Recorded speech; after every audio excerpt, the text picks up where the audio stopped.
Hi everyone.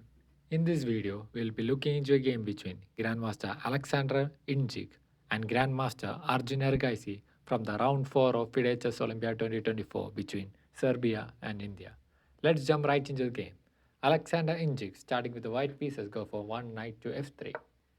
Erigaisi replies with d5, g3, knight to c6, d4, bishop to f5, bishop to g2, knight to b4, knight to a3, e6, c3, knight to c6, q into b3, rook to b8, knight to h4, bishop to e4, f3, bishop to g6, knight takes on g6, h takes on g6, e4, knight to f6, bishop to g5, bishop to e7, bishop takes on f6, g takes on f6, e takes on d5, e takes on d5, knight to c2, knight to a5, q into b5 with check, c6, q into e2, knight to c4, b3, knight to d6, and Alexander goes for castling.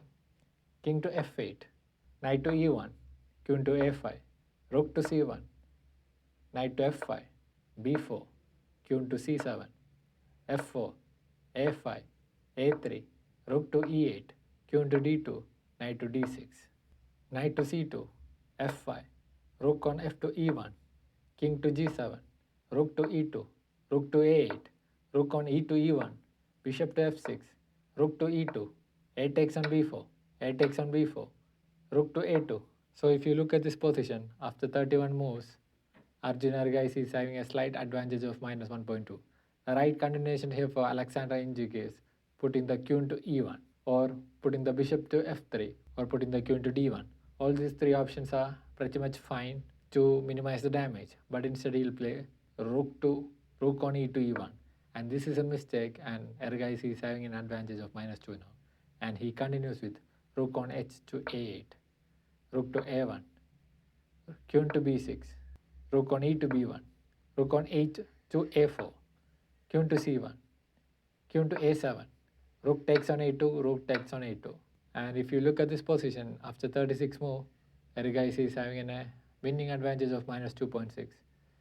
The right way to minimize the damage here is playing the king to h1 or playing the knight to e3. But instead, he will play rook to b2, and this move immediately lose the game. And now Erigaisi is having a winning advantage of minus 4.5, and this game will end in just 3 moves.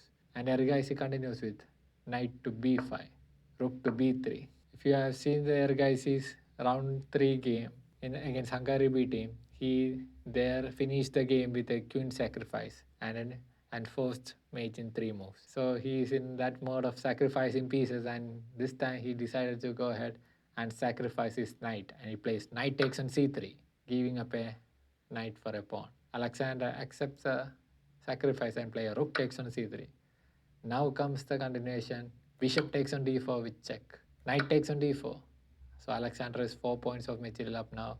If you look at this position, Erigaisi can play queen takes on f4 and regain the material. There is only one right continuation here that wins for Erigaisi, and that move is rook to a1. And he chose in this position. After 40 moves, Alexander Injik has resigned the game to Arjun Erigaisi. The reason for resignation is pretty much clear. This rook is skewing both the queen and the king. Queen will be traded for a rook, and once this trade is completed, it comes with a check again. Other rook is also hanging. So once the king moves, other rook hangs, and this is dead lost for Alexander Injik. So for saying this, Alexander Injik has resigned after rook to a1.